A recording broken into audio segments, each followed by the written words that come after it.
ফলে এই যে একটা সমস্যা বেড়েছে, আমাদের সময় কিন্তু সেটা ছিল না, বা আমার বাবাদের সময় তো একদম ছিল না।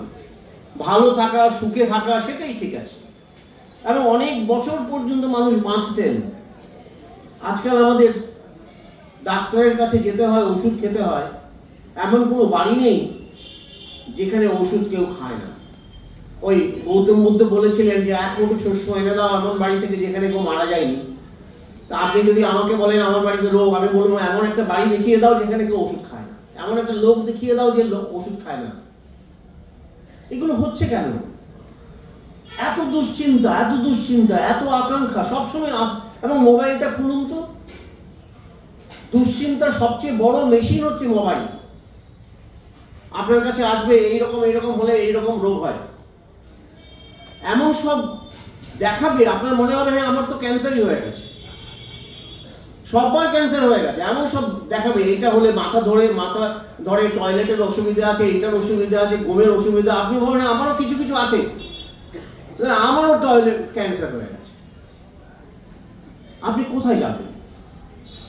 সবচেয়ে ভালো জায়গা হচ্ছে এই ভারত সেবাশ্রম সংঘের জায়গা। এমন একটা পরিসর তৈরি করা যেখানে বিকল্প মূল্যবোধের কথা সবাই বলবে, যেখানে জ্ঞানের কথা বলবে, প্রকৃত জ্ঞান, সঠিক জ্ঞান। আপনি টিভি খুললে কি নিউজ দেখছেন? সত্যি নিউজ? সত্যি আর মিথ্যের মধ্যে প্রভেদটা এমন করে বলা হচ্ছে, এমন করে ভিডিও দেখানো হচ্ছে, মনে হবে যে এই সত্যিই বুঝি কিছু একটা মারপিট লেগে গেল। অনেকদিন পরে দেখা যায় এই ভিডিওটা 1 বছর আগে। তাহলে আপনি কাকে বিশ্বাস করবেন? ফলে এই বিশ্বাস অবিশ্বাস, কেউ কাউকে বিশ্বাস করে না।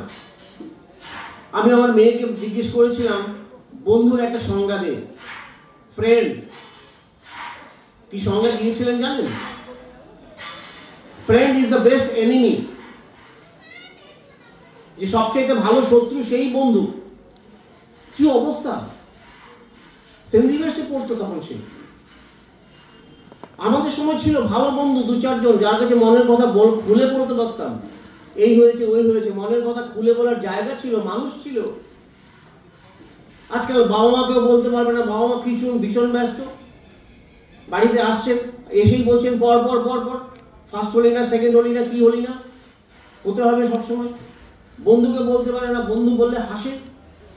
কাকে বলবেন মনের কথা? বাচ্চারা কাকে বলবে মনের কথা? মনের কথা বললে আপনি হাত তোলেন।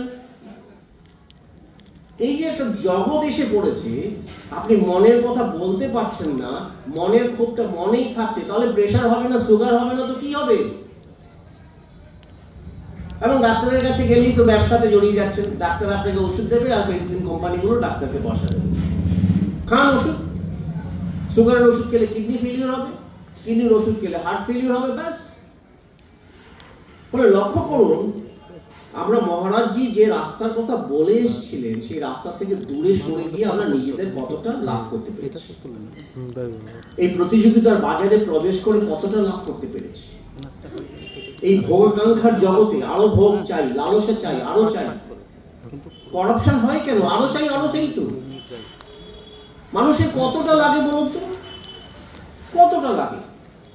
একবার আমি দেখলাম একজন রিক্সাওয়ালা এইরকম করে 3 ভাগ করে, পা উপরের দিকে, মাথা উপরের দিকে ঘুমিয়ে আছে। আপনি পারবেন? ঘুমোতে পারবেন না। সুন্দর বালিশ লাগবে, সুন্দর নিচে সফট লাগবে, অভ্যেস হয়ে গেছে।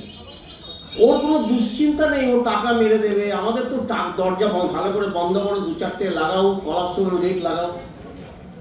দুশ্চিন্তা কার নেই? যার কিছু নেই তার দুশ্চিন্তা নেই। ঘুমোচ্ছে রিক্সার মধ্যে, আরামসে ঘুমোচ্ছে, ওই জায়গাতেই ঘুমোচ্ছে সে। ফলে দুশ্চিন্তা মুক্ত একটা জায়গায় যদি যেতে হয়, তাহলে ন্যায় শিক্ষা, জ্ঞান শিক্ষা, সঠিক তথ্যের জ্ঞান শিক্ষা কিন্তু ভীষণ দরকার। এটা আমাদের প্রত্যেককে করতে হবে। এবং আমি খুব আনন্দিত যে ভারত সেবাশ্রম সংঘ এটা করে, সেবার মাধ্যমে করে। কোনো একটা জায়গায় বন্যা হলো, কিছু একটা হলো, কে আগে আসে? ভারত সেবাশ্রম সংঘ। কোভিডের সময় খাবার দিতে হবে, ওই দিতে হবে। তাহলে এই যে মূল্যবোধ তৈরি করা, মানুষের পাশে দাঁড়ানো, মানুষকে সেবা দেওয়া, মানুষকে ভালোবাসা, প্রকৃত বন্ধু হিসেবে মানুষকে ট্রিট করা, এটা কিন্তু ভীষণ জরুরি। আমরা কিন্তু বাড়ির মধ্যে প্রতিবেশীদের মধ্যেও প্রকৃত বন্ধু খুঁজে পাওয়ার চেষ্টা করি না। অথচ ভারত সেবাশ্রম সংঘ শেখায় যে মানুষের মধ্যে বন্ধুত্ব গড়ে তোলে। বিবেকানন্দ এই কথাই বলেছেন যে ফুটবল খেলো তাহলে তোমার ভগবান হবে, ওই দরিদ্রকে সেবা করো তাহলে তোমার হবে। আমরা প্রকৃতিকে ধ্বংস করে দিই, সবকিছু ধ্বংস করো, নিজের বড় বড় ফ্লাইওভার করো, বড় বড় বিল্ডিং করো, তারপর পলিউশন লেভেল হবে, সবকিছুই হবে, জলের মাটির নিচে জল চলে যাবে, শেষ।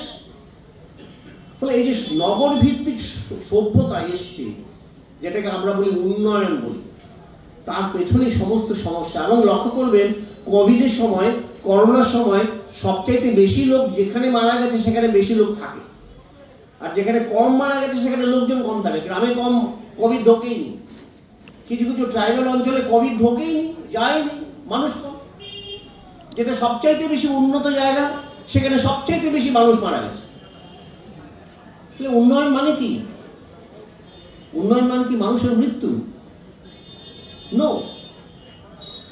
উন্নয়নের মানে জীবনকে আরো সহজ সরল করে দেওয়া, সাবলীল করে দেওয়া, টেনশন ফ্রি করে দেওয়া।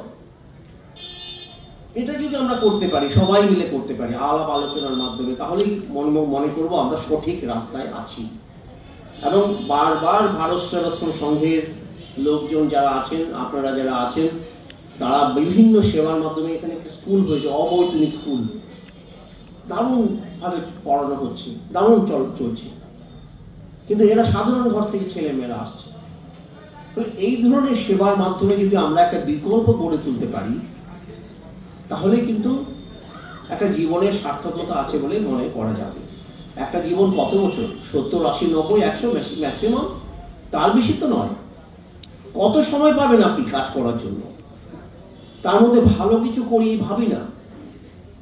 যখন ঘুমোতে যাব তখন ভাববো, এই কথা বলে আমি শেষ করছি, যখন ঘুমোতে যাব তখন আমি ভাবি আজকে কি করেছি, কি কি ভালো কাজ করেছি, কি না করলে ভালো হতো, এবং প্রতিজ্ঞা করি কালকে কি করব। নিজের গোলটা সেট করতে হবে, সবকিছু সেট করতে হবে, নিজের জন্য, আশেপাশের লোকদের জন্য, প্রতিবেশীর জন্য, সবার জন্য সেট করতে হবে। কেউ ঝগড়া করছে, আপনি ঝগড়া করবেন? ঝগড়া করে কোনো সমস্যার সমাধান হয়? যিনি ঝগড়া করলেন তাকে প্রতিদিন বলুন hello, good morning, good morning, 3-4 বার বলবে, ঠিক আছে, ঝগড়া থেমে যাবে। আপনি যত ঝগড়া করবেন তত উত্তেজিত হবেন, প্রেশার বাড়বে, সুগার বাড়বে, আপনার উপর চাপ পড়বে। আপনি ভাবছেন আপনি খুব ঝগড়া করছেন না, আসলে আপনার উপরে চাপ বাড়ছে। এই জন্য আমরা অনেক ক্ষেত্রে ভাবি খুব করে শুনিয়ে দিলাম একটা লোককে, কি শুনিয়ে দিলে হলোটা কি? আপনারই তো ক্ষতি হলো। বলে আজকাল আমরা দেখি না, বুঝি না যে আমি আমার ক্ষতি করে ফেলছি। বাড়িতে বসে বসে বাবা মোবাইলে মিথ্যে কথা বলছে ছেলে মেয়ের সামনে, খুব ব্যস্ত আছি মিটিং এ, পরে কথা বলবেন। বাচ্চারা শুনছে না, মিথ্যে কথা বলছে বাবা, জানে না, বোঝে না, সব জানে। তো এই যে একটা সমাজ, সেখানে আমাদের প্রত্যেককে দায়িত্ববোধের সাথে কাজ করতে হবে, মূল্যবোধের কথা ভাবতে হবে, এবং স্বামীজির কথা, স্বামীজির লেখাগুলো বারবার পড়তে হবে। এই বলে সবাইকে ভালোবাসা জানিয়ে, গুরুদের প্রণাম জানিয়ে আমি শেষ করলাম।